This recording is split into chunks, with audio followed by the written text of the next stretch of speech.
Hey y'all, it's Megan. Welcome back to the channel. Glad y'all are here today. Come spend a little time with us this evening. We have people ask a lot, how do we have time to do the things we do? Well, this is just an afternoon that we're going to bring you along with today. Andy's been at work today, and for those of you that may not know, I do homeschool the kids, so we've been busy with that today, and yeah, this is what an evening with us looks like, so y'all come on.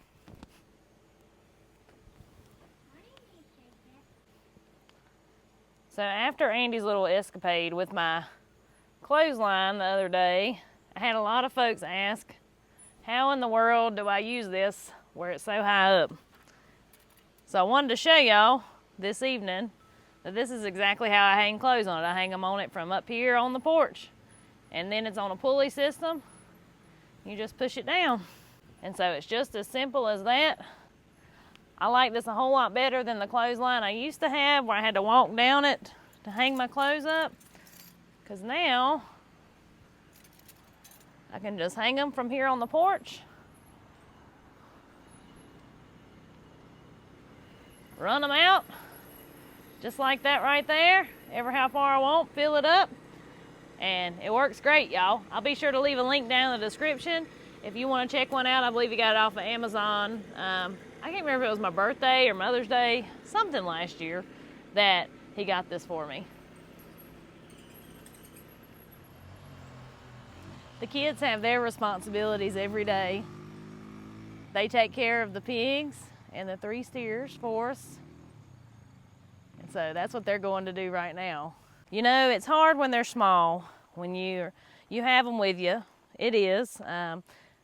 One thing that we've always tried to do, even when our kids, were babies, was to be sure to take them with us.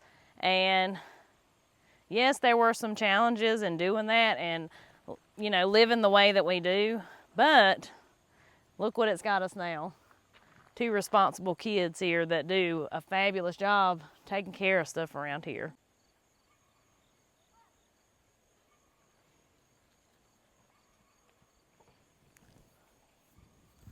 So it's been probably a month and a half since I piled up all that compost, and I haven't flipped it or done anything since then. I told y'all I only do it when I think about it and when I really have time to mess with it. But we've got rain moving in. It's been pretty dry for the past few weeks, but we've got rain moving in here in the next few days. But I want to go ahead and take advantage of the dry weather and get it flipped while it's still dry before it gets wet.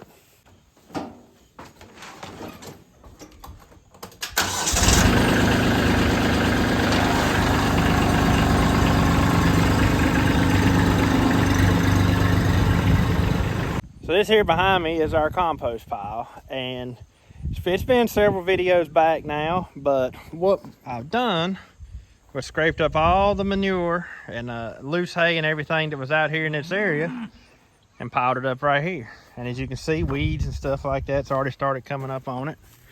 But it's breaking down and turning into some really nice looking stuff, but it is time to flip it. And the other problem I have is where it's actually in here with the cows, they think it's fun to get up on it and walk around and everything. So it kind of gets spread back out. So like all of this right here is actually part of it. It's just got pushed down. What I'll do when I flip it is scoop this up and just move it from one location to the other. So now instead of my pile being there, it'll be right here behind me. So it's really pretty simple as long as you got a tractor to do it with. And it works better when it's dry outside because you're not in here fighting mud or anything like that. But just like I said in the first video about doing this, I don't get technical with it. I don't do it the way you're supposed to do it. I really don't. I just let this naturally break down like in a slow process. And by next spring, when we're ready to use it, it'll be ready to use.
So I could just leave this sitting here all winter long and not stir it or anything like that, and it would still break down, but the process just goes a whole lot slower. I want to show you what it looks like on the inside right now. See, deep down in here, we've still got hay and stuff like that that's not really broken down yet. We still got some good looking stuff too here, but look, you can see just how much hay and stuff is in there that ain't broke down. By stirring this up, we allow oxygen and everything to get down in here to that, and in turn will help break this down a whole lot faster. In reality, I should be flipping it probably like once a week or something like that, but once again, like I said before, I just do it when I have time to do it. It's not like it's really that time consuming of a process. It's just one of those things that kind of stays back here in the back of your mind and you don't really think about all the time.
I wish y'all could see what's been going on behind the camera over here. I got 3 black cows as nosy as can be, and they've been all up around the camera watching, looking, trying to figure out what in the world this thing is sitting inside their pasture. Well, I ain't got much more left to get done here, but you can see why this needs to be done when it's dry outside.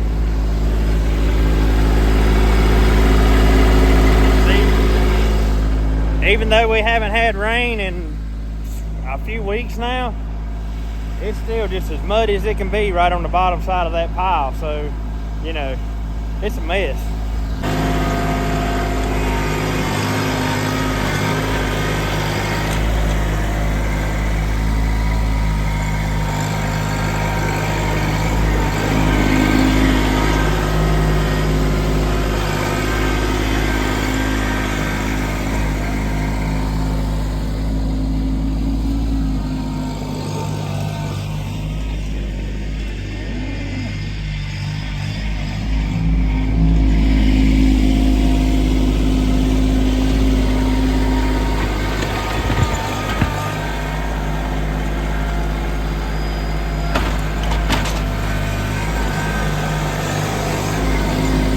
Well, there it is. Took me right at 20 minutes to get this flipped from one place to the other.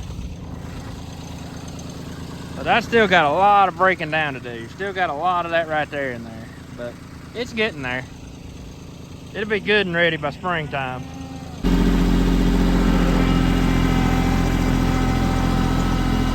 Thank you.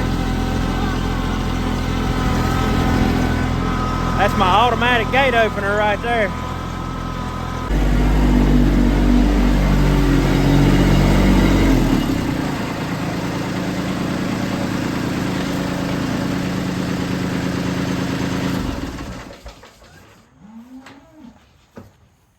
Time to get these critters fed. They've been waiting on you. I for know. about an hour. If they hear my voice anytime after lunch, they think it's time to eat. Especially that one right there. Who, Candy? Yeah. I know.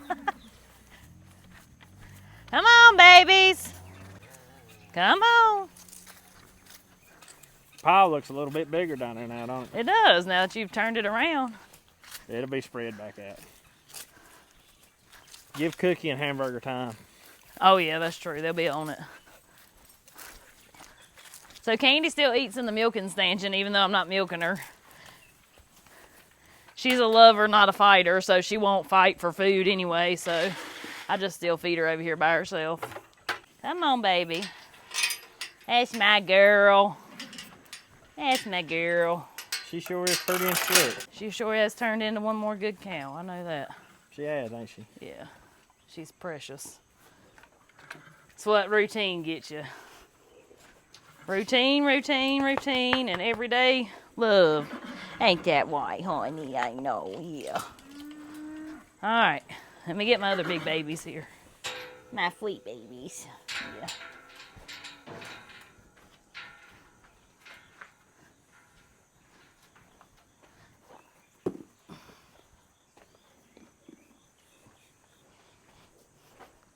I get the question, I've got it a lot here recently, I guess from some newer people coming around, do we ride the horses?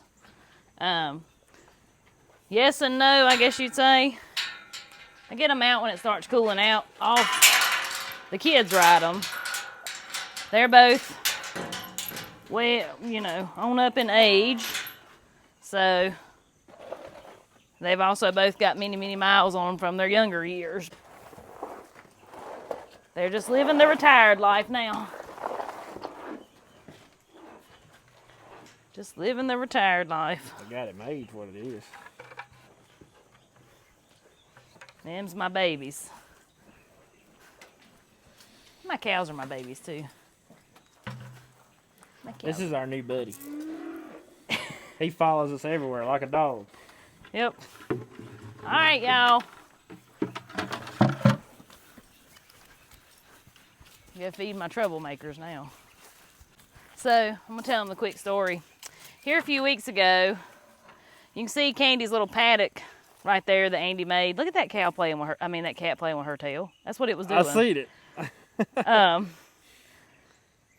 decided the grass had gotten pretty tall, so I left that gate open over there for. She's talking about this little area right here. Yeah, I left it open so the cows would kind of graze that and mow it down a little bit so Andy wouldn't have to worry about mowing it or weed eating it or whatever. Was not my brightest idea. Because those calves apparently are still small enough. They either went under the wire or under the stanchion. I don't know which one it was. But I come out here and Those two. it was those two, yeah. And they're not wild.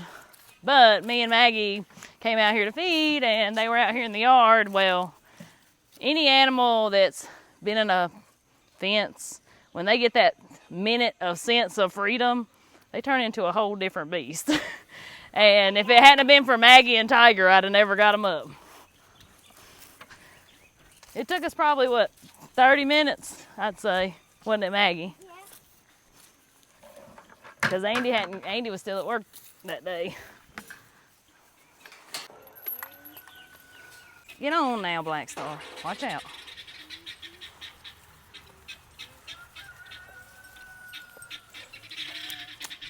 It's like this side's lower than the other side. Is that what you're talking about? The right side's the side you look at. The right side? Yeah. Okay. So the right side's bulged out and the other side ain't then? Hey, baby. Right is runt. Right is what? So that's how you remember it. Right is runt? Yeah, runt, like a baby. Oh. Black Star's so fat you can't tell on her, so. Yeah, we won't even know she's pregnant till she has the baby. She's got to be the fattest cow, and I don't know how she is the fattest she is. Lives on air. I don't feed them much. Watch out.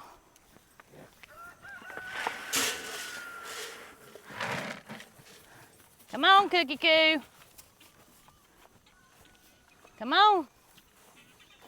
Come on, girl.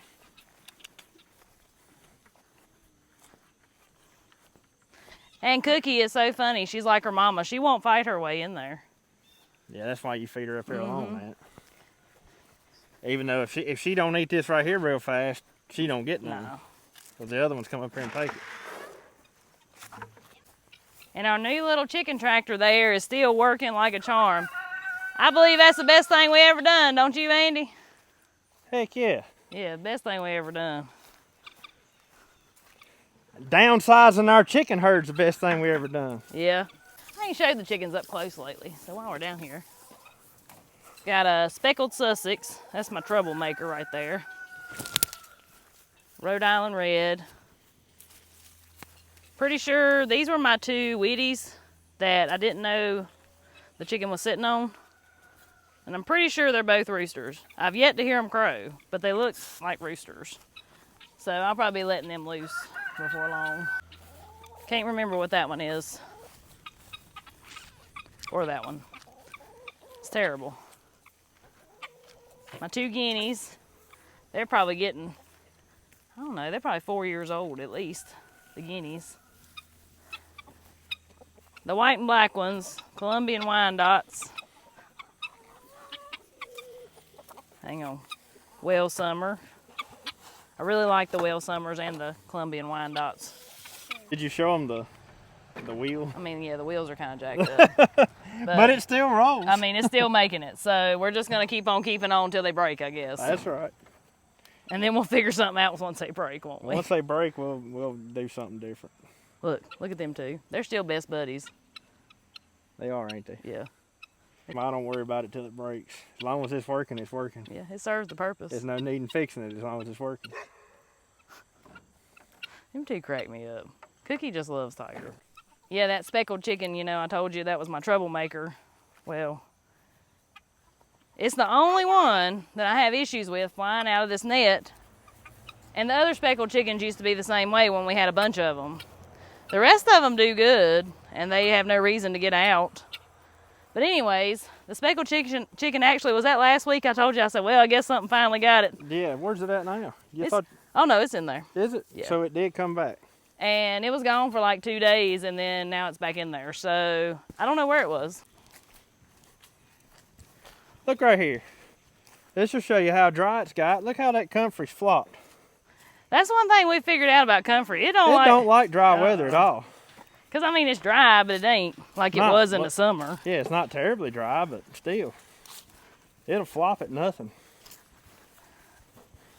All right, Candy Bandy. You ready? Are you done? I didn't bring you no treat. I'm sorry. Watch out. Watch out. Watch out.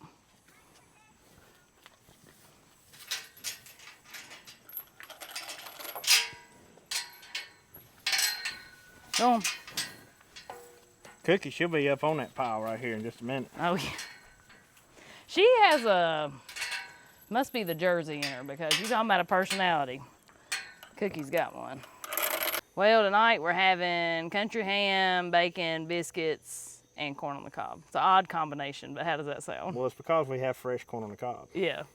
So we might as well use it. Well, right. I don't want it to go bad, and we were talking about wanting some country ham, so does that sound good? I think I'm going to go out here and put Maggie to work cleaning up a little bit of her flower garden. Not much of it, but we're going to get the dead sunflowers out of it. Yeah, I want you to leave the zinnias for a little bit I'm leaving longer. the zinnias alone. They're so fine. pretty. I know Even though they're smothered in weeds, yeah, they're fine. They're so pretty. Let's get started on our supper here. So my biscuits are what's going to take the longest. So we're going to go ahead and get those made. We're going to do 2 cups of all-purpose flour. I make biscuits all kind of ways, y'all. All kind of ways. But this is what we're doing tonight. Tablespoon of baking powder. A good heaping tablespoon, all right. There we go. Some salt, little sprinkle there. Just gonna get all my dry stuff combined. We're gonna use butter tonight instead of lard. Just because I want to. Let's do about 1.5 tablespoons to 2 tablespoons of butter. And you just work that in.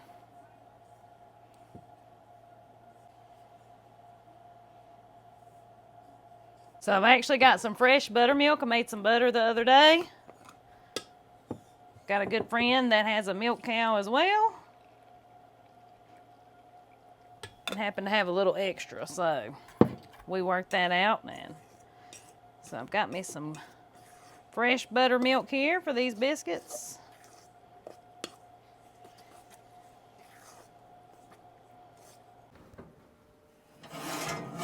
Got my oven on 400 degrees. Put us a little butter on here. Had a lot of people ask about this pan here. So I got this for Christmas years ago. It's a Paula Deen hoe cake pan is what it's called. Have no idea if they still make them. I mean, I think I got this even before me and Andy were married. Makes a good biscuit pan though. So now I'm not gonna cut these out today. We're just gonna pinch us a little bit off. Like that. Make us a ball and set it on our pan.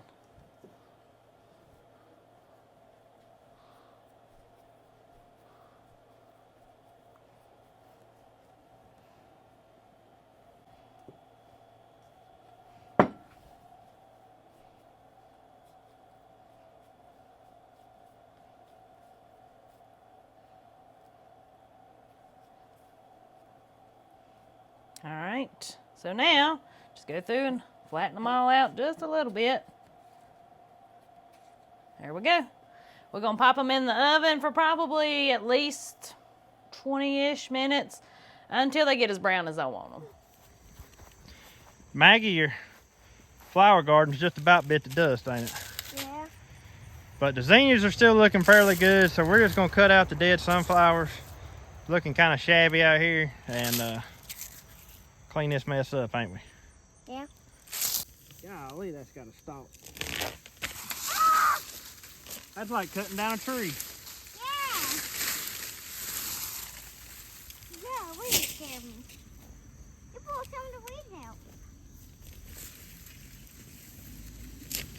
Timber! There you go. Okay, what? Made it fall like a tree.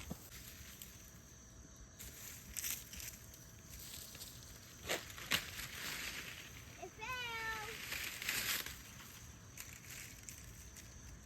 Yeah.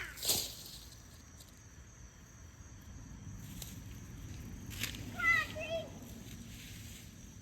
You just call it a tree? Yeah. What are we gonna give the sunflowers to? Nothing, we'll just throw them in the woods because it won't nothing eat them with the dead like this. What the one down there in Pig Lock said. Yeah.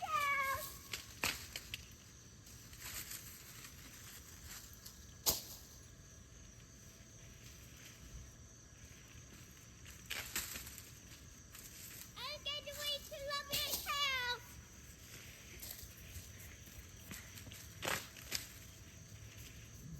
Daddy, I gave the weed to Lovey and the cows. All right. Come on, Dee.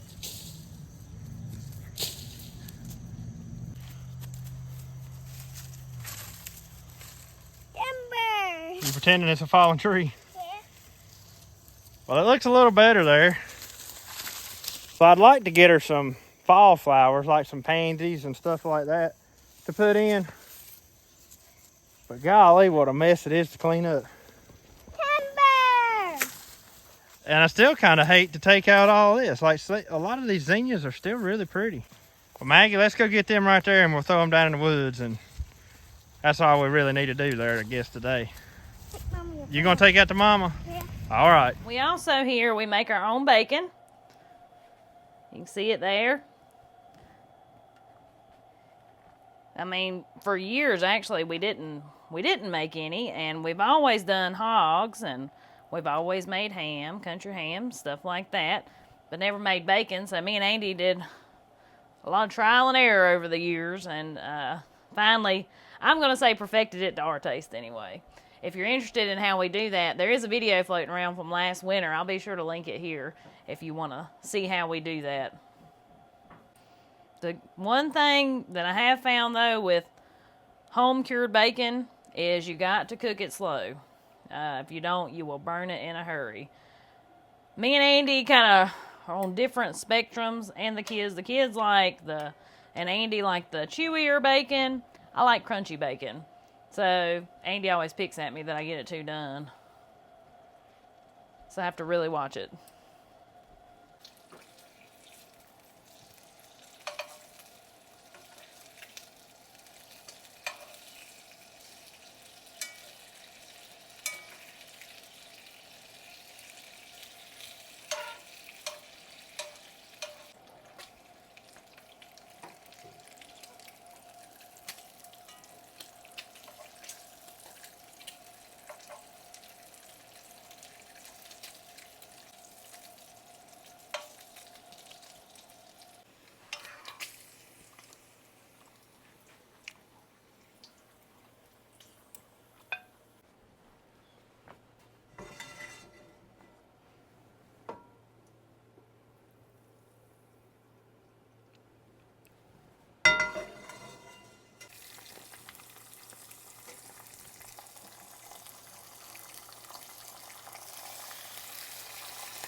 The next thing we're going to throw in the pan is our country ham.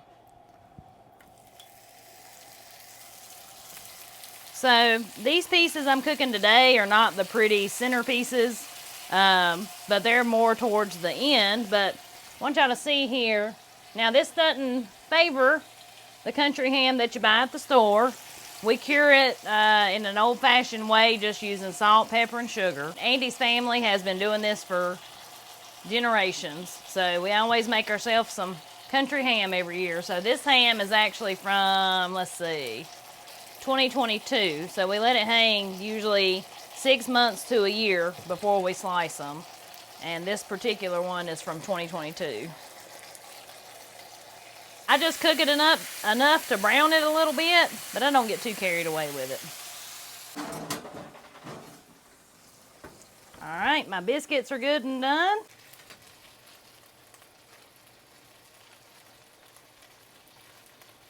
They're not the prettiest biscuits like, you know, cut out biscuits, but they're great, y'all.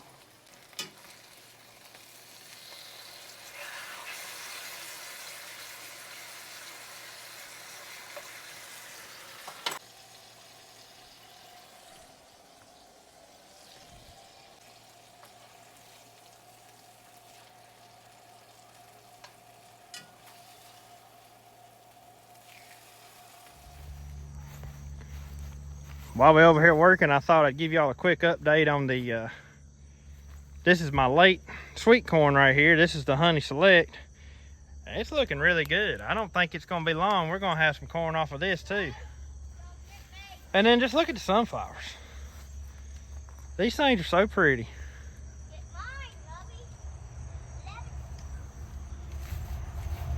Don't you think so? What? Them sunflowers. Yeah, they're beautiful. A lot of people ask why in the world we grow them, but we just like them. I mean, I just love looking out my kitchen window. That's the reason we grow them right there. And watch it. And you can get some benefit from them. Well, yeah. I mean, you can get seeds and stuff like that to feed your chickens, as long as the birds don't get to them first. I just like them. But yeah, we grow them just because they're pretty, if anybody really wants to know.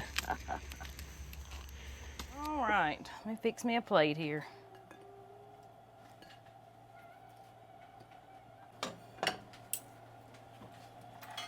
I think I could live off a country ham.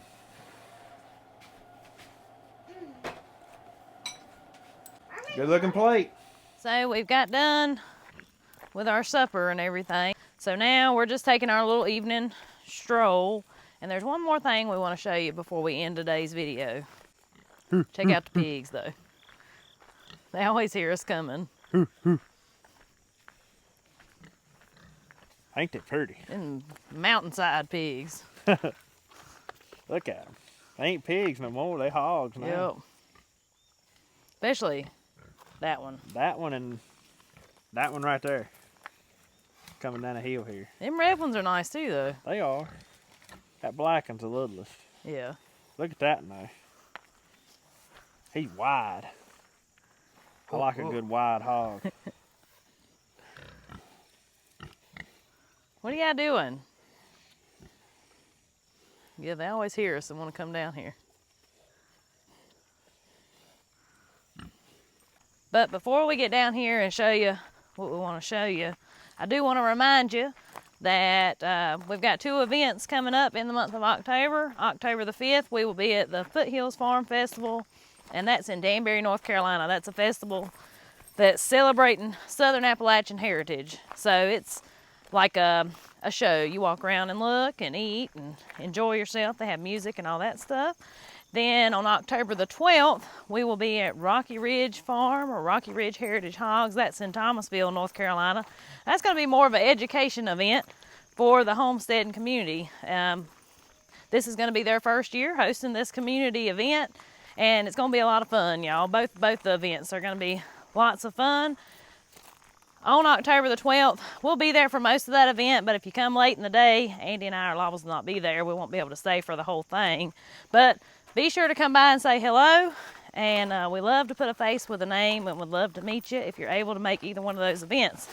At Rocky Ridge Farm, I know they're going to be doing a lot of education about pigs. So if you're interested in really learning about pigs and the homesteading realm of raising pigs, those are the people to talk to. That's right.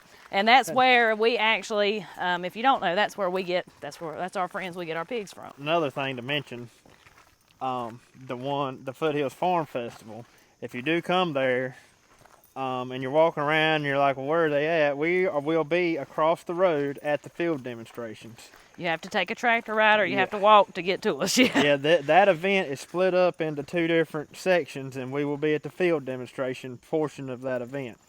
We won't be at the main event. Now, that don't mean you won't see us at the main event. We may be up there just walking around or something, but our main thing will be down at the field demonstrations. We're going to be down there. I'll be picking corn with a single row corn picker. So just look for Andy's big red truck and we'll be around it somewhere. We'll be down there somewhere, and if we ain't there, we probably won't be gone long. Yep.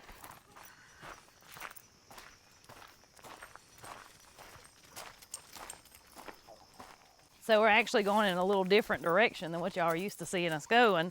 We haven't crossed the creek. There's the creek and there's the creek garden. But we're going this way today. And here's our pasture.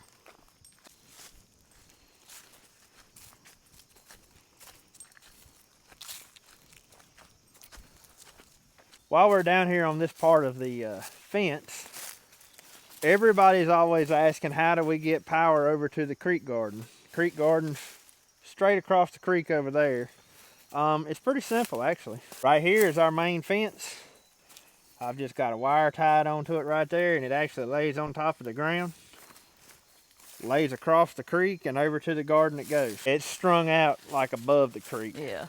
It is something I have to pay attention to, like if we get a big heavy flood and rain, stuff will come down the creek and catch the wire. Actually, the last time it did catch the wire. So looks like, Megan, the wire's actually laying in the creek now. Oh, is it? Yeah. Well, it wouldn't. It wouldn't. It was actually strung across the creek, but now I guess it's laying down. We should probably get that out of there. It just runs across there. That's just an underground wire like you would run to an outbuilding or something, like any type of electrical wire that's rated to be underground, and I just got it laying on top of the ground. It's probably not the best way to do it, but it works. And we've had it that way for years. It's been that way for several years, actually. We tried a solar fence box across the creek over there, but it didn't get enough sunlight to keep it energized long enough to do the job. And plus, those nets pull so much power. Yeah, they are terrible on it wasn't putting out enough power to keep enough power on that fence. It wasn't strong enough. Right. We were still having critters get through it even when it had power on it. Our fence, that's probably what, 100 foot? Maybe, yeah. I think it took about 100 foot of wire to do that. Look at this.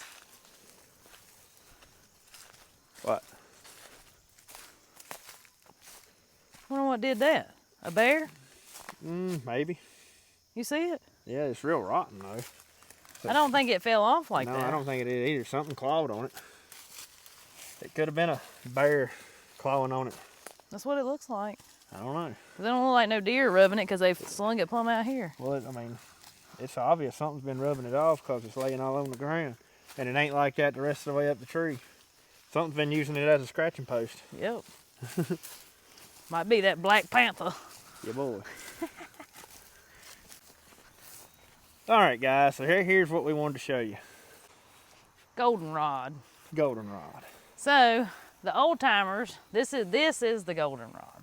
But that right there. But this one's not bloomed. That the one's yellow, in full bloom, yeah. the dark yellow one. But all of this right here that you see is goldenrod. So, the old timers around here have always said that when the goldenrod starts blooming, or in full bloom, when the goldenrod's in full bloom, which it is on from up this, towards the top yeah. side of this field, it actually is. Yeah, but right here is not yet, but it's almost there. But anyways, when it's in full bloom, it's 6 weeks to the first frost. So the last 2 years, me and Andy have been keeping up with it. And the last 2 years, it has been to the day, has it not? It's been dead on. To the day, 6 weeks to the first frost. So we went ahead, I wrote that down as of today, September the 12th. And we're just gonna see because, like I said, this little section's not, but on up next to the road. Yeah, up that way's the road, and Yeah. this field right here is actually our neighbor's field. It doesn't belong to us, our property lines where it's been mowed. But yeah, usually you see goldenrod growing in areas that haven't been mowed or maintained or anything like that, within the last year or two. And a lot of people mistake goldenrod and think this is what you're allergic to this time of year. No. This is actually good for your allergies this time of year. So Ragweed is what most people are allergic to this time of year, and I don't see any. all we ragweed gotta do is out right up here. there to the cornfield. Yeah, no, there's plenty of ragweed in that cornfield. Usually ragweed doesn't grow in fields that are like this that haven't been mowed. It typically grows In fields that have been plowed. in fields that have been plowed, and then it comes up, it's a Yep. fast growing, like annual type weed. But goldenrod is really good to make tea with if you have allergies. I'm not a doctor, don't take that as medical advice though. But yep, anyways, there it is. So 6 weeks from today would be what, mid-October? Something like that, yeah. I have to count And it that's up for sure. I mean, that's about average. Yeah, that's our, about right. Yeah, so we'll see. But yeah, the last 2 years, it's literally, and last year, if you watch that video, We had 2 sessions of goldenrod and blooming. the first one actually predicted a major cool down, not enough for a frost, but it predicted like that major cool down because it bloomed twice last year. Yep, it bloomed extremely early last year. Some of it did, and then the rest of it bloomed like normal. But Yeah. this year, it's all pretty much bloomed at the At the same same time, yeah. Yep. I've seen a few random outliers here and there that were blooming before, but for the most part, it's all bloomed here at the same Yeah. time. And it's cool, because back in the day, they didn't have a weatherman or something to listen to, and that's how they kept up with stuff. And, it's amazing, like I said, even if it's not right this year, Well, it's been right so far. it's been right so far, and I just think that's so cool. Come on, Tiger. It is, though. I think stuff like that's cool. Where you pay attention to nature, and it'll tell you what's going to happen. Yeah, it'll tell you what you need to know. Yeah, you just got to pay attention. And a lot of those little details like that have been lost through the years because of technology. Yep. I mean, we don't necessarily need this anymore. We have our phones and our weathermen and all that stuff that tell us what's going to happen. But here lately, they can't even get it right. But you pay attention to nature, and it pretty much tells you what's fixing to happen. I thought, actually, see, it's kind of strange. The goldenrod has looked like it's going to bloom for the past 2 weeks now. Yeah, at least, yeah. And I've been thinking, I'm like, oh man, this must be going to be an early frost this year. But it's like it started to bloom, and then it just never really progressed. And now, most everywhere you go around here, you see the goldenrod in full bloom. Except for the spot we're trying to show people. Yeah, except for the spot we tried to show you here. But that's the closest one we've got to walk to. But the funny thing is, if you really pay attention, when you get like high up on a knoll, the goldenrod's not quite blooming yet, but when you get in the lower valleys where a frost is going to be First. yep, the goldenrod is in full bloom. And it has actually been in full bloom for like a week now. It's been in full bloom up towards Mama Days. They always get a frost before we do. Yep. And it's been in full bloom up that way probably the last, I don't know, at least 3 or 4 or 5 days, something like that. It's funny how that works, ain't it? It's just mind blowing how it can do that. But like we said, the last 2 years we've really paid close attention to it, and it's been right. So we'll see if it works out this year. But anyways, guys, I guess that about wraps up today's video. Hope you enjoyed today's video, and hope you might have learned a little something. And anyways, till we see y'all on the next one. Y'all have a good one. Have a good one. And go look and see if y'all's goldenrod's blooming yet, because I'm pretty sure goldenrod grows over in most of the eastern part of the United States anyways. So I don't know if it's out west, but I know it grows around the eastern part. So I'll be interested to hear if your goldenrod's bloomed yet or if it hadn't bloomed yet. Yep, and write it down and let us know if yours is right. That's right. But anyways, guys, we'll see y'all on the next one. Have Take a good care. one.